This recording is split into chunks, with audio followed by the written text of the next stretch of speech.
क्या सच में भगवान कृष्ण की द्वारिका नगरी आज भी समुद्र के नीचे है?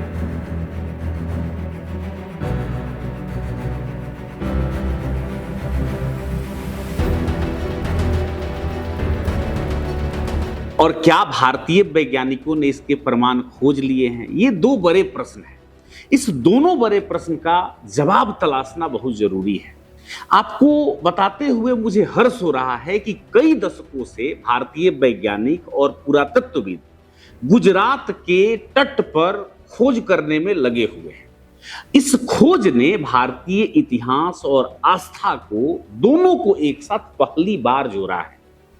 आज हम आपको बताएंगे कि जो भारतीय ग्रंथों में द्वारिका का जिक्र है उसकी क्या कहानी है और समुद्र के नीचे जो संरचनाएं मिली हैं वो क्या कहती हैं। और दोनों को जब आप जोड़ेंगे तो आपके समझ में आएगा कि द्वारिका की रियल कहानी क्या है। तो सबसे पहले तो आपको यह समझना पड़ेगा कि ग्रंथों में द्वारिका की स्थिति कैसी है। द्वारिका का जिक्र महाभारत में है, हरिवंश पुराण में है, मत्स्य पुराण में है और इसमें जो वर्णन किया गया है द्वारिका का बड़ा ही भव्य, समृद्ध और सुरक्षित नगर के रूप में किया गया है। इसमें बताया गया है कि भगवान श्री कृष्ण ने समुद्र से वह भूमि प्राप्त की थी और प्राप्त करके एक नगर बसाया था जो बहुत सोने, रत्न और ऊंची दीवारों से पूरी तरह से सजी थी और बहुत बड़े बड़े विशाल भवन भी वहां पर बने थे। लेकिन सबसे रोचक बात यह है कि ग्रंथों के अनुसार जब कृष्ण भगवान का स्वर्गारोहण हो गया, यानी कि जब वो धरती छोड़कर चले गए, तो उसके बाद ही यह जो द्वारिका नगरी का जिक्र है वो समुद्र में डूब गई। ये हमारे पौराणिक कथाओं में है। यानी हजारों वर्ष से एक मान्यता तो जरूर है कि समुद्र के नीचे कोई एक समृद्ध नगर बसा हुआ है। अगर आप देखें हमारे भारतीय इतिहास में भी तो कई ऐसे नगर हैं जो विलुप्त हुए, नदियों के गोद में समा गए, समुद्र के गोद में समा गए। जैसे एग्जाम्पल के तौर पे आपको बता रहे हैं, आपने हड़प्पा सिविलाइजेशन का नाम सुना होगा और हड़प्पा में कई स्थल गुजरात में भी थे, जैसे रंगपुर था, लोथल था। ये सारे क्षेत्र जो है गुजरात में ही थे और ये नदियों में या समुद्र में समा गए। इसी तरह से क्या एक बहुत प्राचीन नगरी द्वारिका भी समा गई, एक बड़ा सवाल था। और इसी सवाल को ढूंढने के लिए, तलाशने के लिए 1980 के दशक में भारतीय वैज्ञानिकों ने इसी गुजरात के बेट द्वारका और ओखा के बीच में जो समुद्र है उसमें खोज शुरू की। समुद्र की गहराइयों में जब वो लोग उतरे तो कई ऐसी चीजें थी जो हमें और आपको चौंका रही थी। कई बड़े बड़े पत्थरों की दीवारें थी, वो समुद्र की बात कर रहे हैं, उसके अंदर बड़े बड़े पत्थर थे, स्तंभ थे, इन सारे चीजों के अवशेष थे। और पत्थर के लंगर का मतलब होता है कि आप जो व्यापार करते हो बंदरगाह पर तो वहां आपको जहाज लगाना पड़ता है, तो जहाज को बांध कर रखने वाले को हम लंगर कहते हैं। पत्थर का लंगर वहां पर मिला हुआ था और बंदरगाह जैसी संरचना भी बनी हुई थी जो पानी के नीचे है।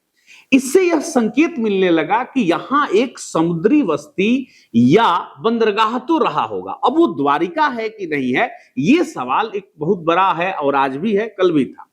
और सबसे रोचक बात यह है कि यह संरचना कोई छोटी मोटी संरचना नहीं थी। यह 50 वर्ग किलोमीटर में फैली हुई एक बहुत विशाल संरचना थी।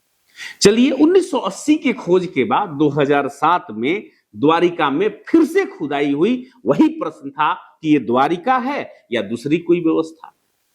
और इसी 2007 के खोज पर आपको कह सकते हो आपकी एक्सकवेशन ऑफ द्वारिका नामक एक पुस्तक लिखी गई, जो लिखी तो 2007 में गई लेकिन इसका प्रकाशन 2014 में हुआ।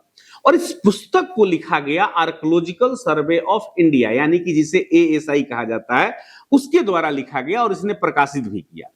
इस खुदाई में जो द्वारिका के बारे में निष्कर्ष दिया गया, जो वहां के लोग थे जो खुदाई करने वाले, जिसमें से मुख्य रूप से एक व्यक्ति थे प्रोफेसर आलोक त्रिपाठी, उनकी टीम ने ही ये सारी बातें लिखी थी। तो उन्होंने इस किताब में लिखा कि खुदाई दो हिस्सों में की गई, मतलब दो तरह से की गई। पहला एक समुद्र के अंदर खुदाई की गई और एक जमीन पर खुदाई की गई। द्वारिकाधीश का जो आज का मंदिर है उसके आसपास में खुदाई की गई। अब जो समुद्र में खुदाई की गई, इसमें बहुत सारे आधुनिक तकनीक और नौसेना के गोताखोर जो थे, उनकी मदद भी एएसआई ने लिया, आर्कियोलॉजिकल सर्वे ऑफ इंडिया ने लिया, जिसमें समुद्र के अंदर बहुत सारे गोलाकार चीजें मिली, लकड़ी की बहुत सारी संरचनाएं मिली और काफी अच्छी हालत में मिली। इनके चारों तरफ जो है लकड़ी का जो मिला, उसमें पत्थर से सजे हुए थे, यानी कि कोई बेस बना हो इस तरह का, यानी कि पत्थर के टुकड़े वहां पर बने थे। अब इसके अलावा और भी कुछ चीजें मिली, जैसे पत्थर के दीवार मिले, इमारत मिला। ये सब चीज 80 में भी मिल चुका था और अभी भी मिल रहा था। इसका मतलब था इस 2007 में भी जो किताब लिखी गई थी, उसमें यह कंफर्म हो चुका था कि कुछ ना कुछ तो उसके अंदर है। पत्थर गोल और चौकोर, ऐसे लग रहा था कि मानव निर्मित बनाया गया है, मानव द्वारा उसे डिजाइन किया गया है। इस टाइप के पत्थर थे। जहाज को बांधने के काम वाला जो हमने आपको बताया था कि पत्थर का लंगर था, वो भी था। तो ये सारे जमीन के अंदर, जल के अंदर मिल रहे थे, समुद्र के अंदर। दूसरी खुदाई हो रही थी जमीन पर। प्रश्न यह है कि जमीन पर क्या मिला? तो लगभग 10 मीटर की गहराई तक खुदाई हुई। इस खुदाई में 26 सांस्कृतिक परतें मिली, जिससे पता चला कि इन क्षेत्रों में कई संस्कृति काम कर चुकी है। और इसमें जो मिला, मिट्टी के बर्तन मिले, मन के गोल चीजें होती हैं, चूड़ियां, तांबे और लोहे से बने हुए तमाम वस्तु, ये सब कुछ मिला। अब हम जिस पुस्तक की बात कर रहे हैं, एक्सकवेशन एट द्वारिका, इस किताब से यह बात पता चलता है कि लंबे समय तक इन क्षेत्रों में सभ्यताएं तो बसी रही, इसमें कहीं कोई दो राय नहीं है। लेकिन 2007 की खुदाई के बाद वहां पर कोई खुदाई नहीं हुई, कोई काम नहीं हुआ। 2008 से 2024 तक बिल्कुल द्वारिका की खुदाई जो है वो ठप पड़ी रही, कोई खुदाई नहीं।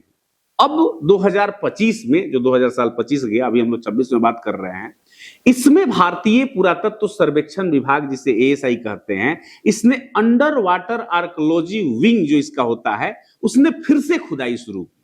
और इसके बाद द्वारिका और बेट द्वारिका का जो बीच का क्षेत्र है, जो आप बेट द्वारिका आप कह सकते हो, जो स्थल है, और द्वारिका जो समुद्र में है, तो इस दोनों के बीच में पूरी तरह से खुदाई शुरू किया है। जो दोनों जगह खुदाई हो रहा है, समुद्र में भी खुदाई हो रहा है और जमीन पर भी खुदाई हो रहा है। 2025 में प्रोफेसर वही आलोक त्रिपाठी की जो हम आपको बात कर रहे हैं, उनकी 5 से 9 लोगों की टीम अभी तक गोमती जो नदी थी, जिसके किनारे पे कहा गया कि द्वारिका बसा हुआ है, उसके आसपास के इलाकों में जांच करना शुरू किया।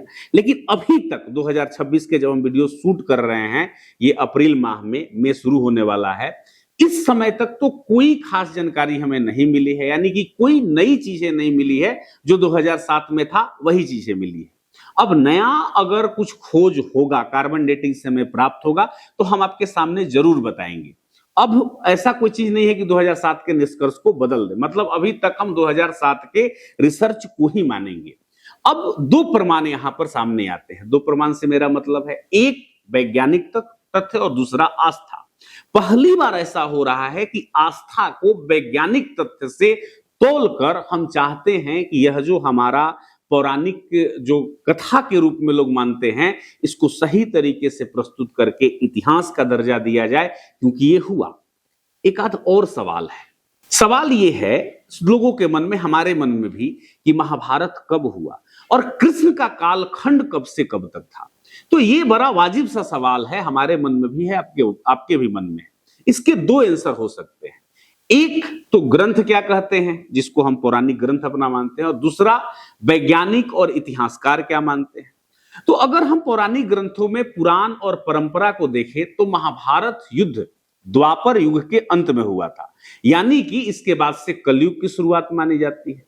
और ज्योतिष परंपरा जो इसमें कह रही है हमारी, वो कह रही है कि 3102 बीसी के आसपास में, यानी कि 3100 ईसा पूर्व के आसपास में यह युद्ध हुआ था, महाभारत हुआ था। और कृष्ण का देहावसान भी, या कह सकते हो कि उन्होंने इस पृथ्वी को छोड़कर स्वर्ग लोक में जाने का व्यवस्था भी उसी समय किया था, या चले गए थे, और वहीं से कलयुग की शुरुआत हुई।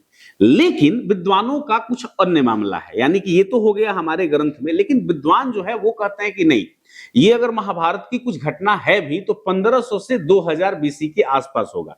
क्यों? क्योंकि इसी समय में आर्य आए, और इसी आर्यों से वैदिक व्यवस्था बन रही थी।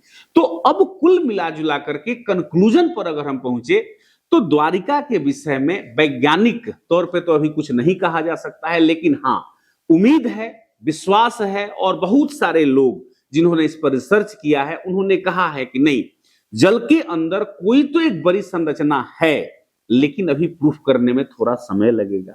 अगर ये प्रूफ होता है तो हमारे लिए एक बहुत बड़ी बात होगी, सनातन के लिए एक बहुत बड़ी बात होगी, पूरी दुनिया के लिए एक रिसर्च का विषय मिलेगा और फिर से हमें अपने इतिहास को रिवाइव करने का मौका मिलेगा। उम्मीद है कि आपको जो अन्य वीडियो में कुछ लोग बताते हैं केवल पौराणिक कथाओं से जोड़कर, तो पौराणिक कथा से हटाकर थोड़ा मैंने कोशिश किया है कि आपके तक अपने वैज्ञानिक तथ्यों को रखा जाए, जो घटनाएं हुई उसको ठीक से समझाया जाए और आपको यह बताया जाए कि द्वारिका उसके अंदर है, लेकिन अभी जांच का विषय है। तो अगर आप वैज्ञानिक दृष्टिकोण से कहेंगे तो अभी किसी नतीजे पर नहीं पहुंचा जा सकता है। चलिए मिलेंगे फिर आपसे किसी नेक्स्ट वीडियो में, तब तक के लिए धन्यवाद। Thank you so much.